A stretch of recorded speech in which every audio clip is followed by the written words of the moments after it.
TED Women, what's up? Not good enough. Hello, TED Women, what is up? My name is Maysoon Zayid, and I am not drunk, but the doctor who delivered me was. He cut my mom 6 different times in 6 different directions, suffocating poor little me in the process. As a result, I have cerebral palsy, which means I shake all the time. Look.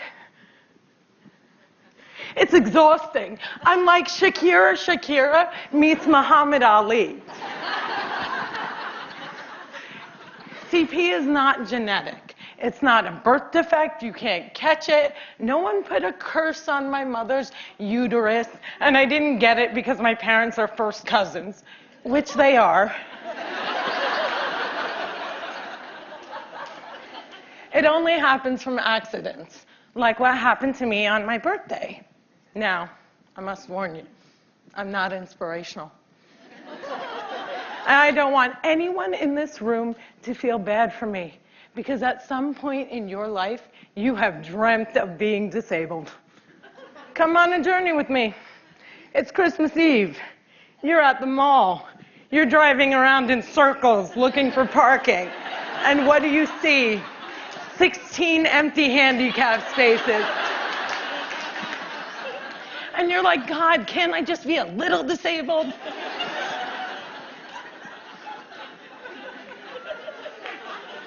Also, I gotta tell you, I got 99 problems and palsy is just one. If there was an oppression Olympics, I would win the gold medal. I'm Palestinian, Muslim, I'm female, I'm disabled, and I live in New Jersey.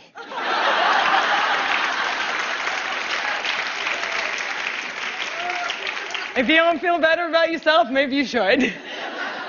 Cliffside Park, New Jersey is my hometown. I have always loved the fact that my hood and my affliction share the same initials. I also love the fact that if I wanted to walk from my house to New York City, I could. A lot of people with CP don't walk. But my parents didn't believe in can't. My father's mantra was, you can do it. Yes, you can. So, if my 3 older sisters were mopping, I was mopping. If my 3 older sisters went to public school, my parents would sue the school system and guarantee that I went too. And if we didn't all get A's, we all got my mother's slipper. My father taught me how to walk when I was 5 years old by placing my heels on his feet and just walking. Another tactic that he used is he would dangle a dollar bill in front of me and have me chase it. My inner stripper was very strong, and by the first day of kindergarten, I was walking like a champ who had been punched 1 too many times. Growing up, there were only 6 Arabs in my town, and they were all my family. Now there are 20 Arabs in town, and they are still all my family. I don't think anyone even noticed we weren't Italian.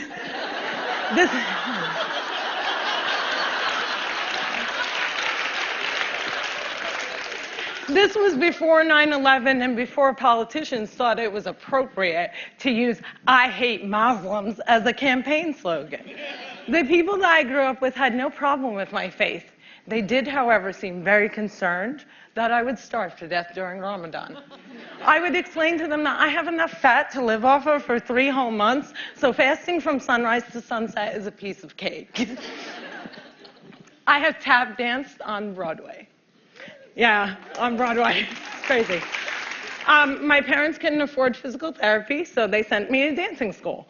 I learned how to dance in heels, which means I can walk in heels. And I'm from Jersey, and we are really concerned with being chic. So if my friends wore heels, so did I. And when my friends went and spent their summer vacations on the Jersey Shore, I did not. I spent my summers in a war zone because my parents were afraid that if we didn't go back to Palestine every single summer, we'd grow up to be Madonna.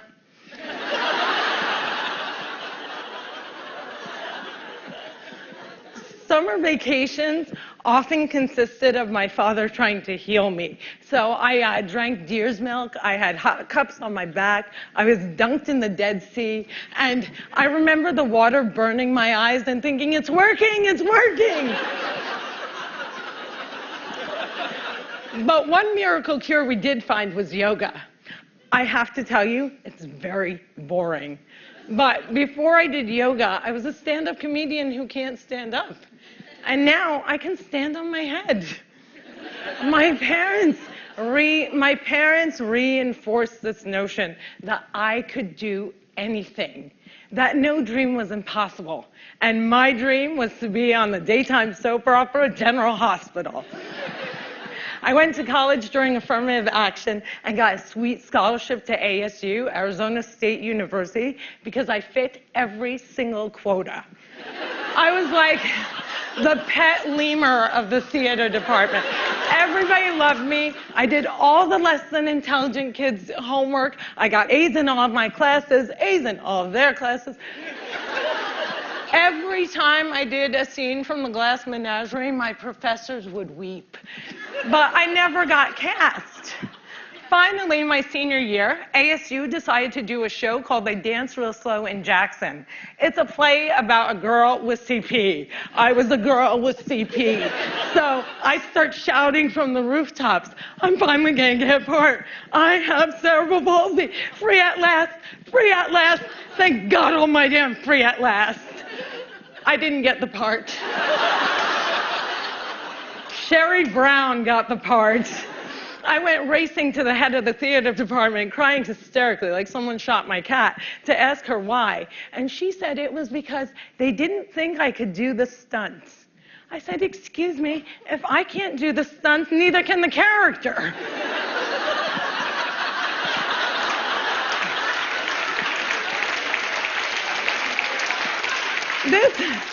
This was a part that I was literally born to play, and they gave it to a non-palsy actress. College was imitating life. Hollywood has a sordid history of casting able-bodied actors to play disabled on screen. Upon graduating, I moved back home, and my first acting gig was as an extra on a daytime soap opera. My dream was coming true, and I knew that I would be promoted from diner to wacky best friend in no time. But instead, I remained a glorified piece of furniture that you could only recognize from the back of my head. And it became clear to me that casting directors didn't hire fluffy ethnic disabled actors. They only hired perfect people, but there were exceptions to the rule. I grew up watching Whoopi Goldberg, Roseanne Barr, Ellen, and all these women had one thing in common. They were comedians. So I became a comic.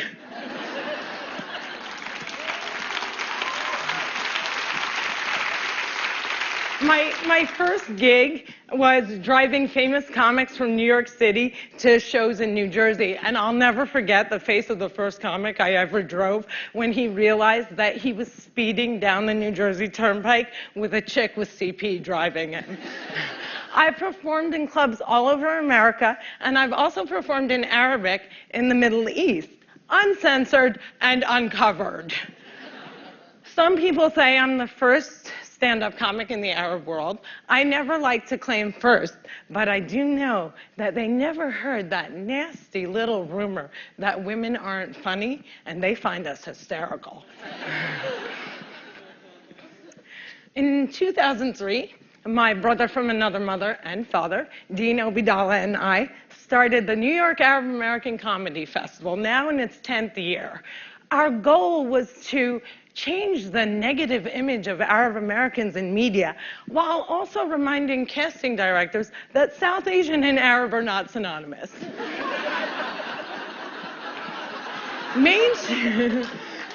Mainstreaming Arabs was much, much easier than conquering the challenge against the stigma against disability.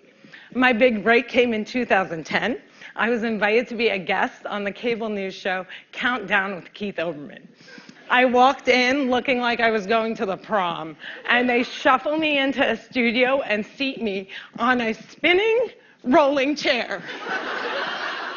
So I looked at the stage manager and I'm like, excuse me, can I have another chair? And she looked at me and she went, 5, 4, 3, 2, and we were live, right? So I had to grip onto the anchor's desk so that I wouldn't roll off the screen during the segment. And when the interview was over, I was livid. I had finally gotten my chance and I blew it. And I knew I would never get invited back.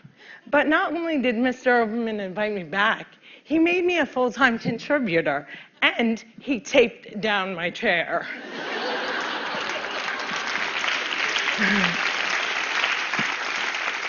One fun fact I learned while on the air with Keith Oberman was that humans on the internet are scumbags.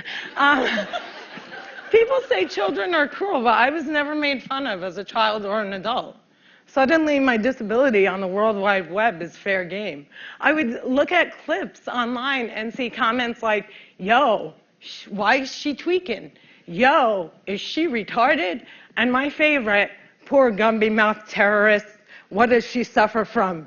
We should really pray for her. One commenter even suggested that I add my disability to my credits. Screenwriter, comedian, palsy.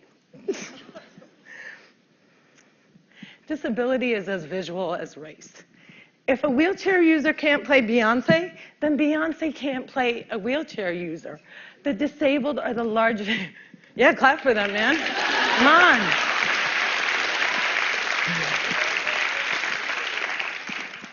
People with disabilities are the largest minority in the world, and we are the most underrepresented in entertainment. The doctor said that I wouldn't walk, but I am here in front of you. However, if I grew up with social media, I don't think I would be. I hope that together we can create more positive images of disability in the media and in everyday life. Perhaps if there were more positive images, it would foster less hate on the internet. Or maybe not. Maybe it still takes a village to teach our children well. My crooked journey has taken me to some very spectacular places. I got to walk the red carpet, flanked by soap diva Susan Lucci and the iconic Lorraine Arbus. I got to act in a movie with Adam Sandler and work with my idol, the amazing Dave Matthews. I toured the world as a headliner on Arabs Gone Wild. I was a delegate representing the great state of New Jersey at the 2008 DNC, and I founded Maysoon's Kids, a charity that hopes to give Palestinian refugee children a sliver of the chance my parents gave me. But the one moment that stands out the most was when I got, before this moment,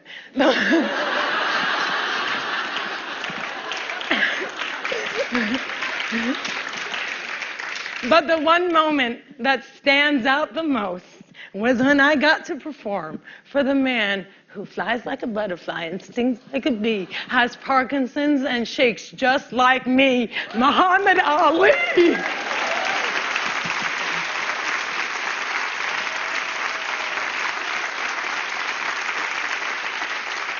It was the only time that my father ever saw me perform live, and I dedicate this talk to his memory. Allah yarhamak yaba. My name is Maysoon Zayid, and if I can, you can.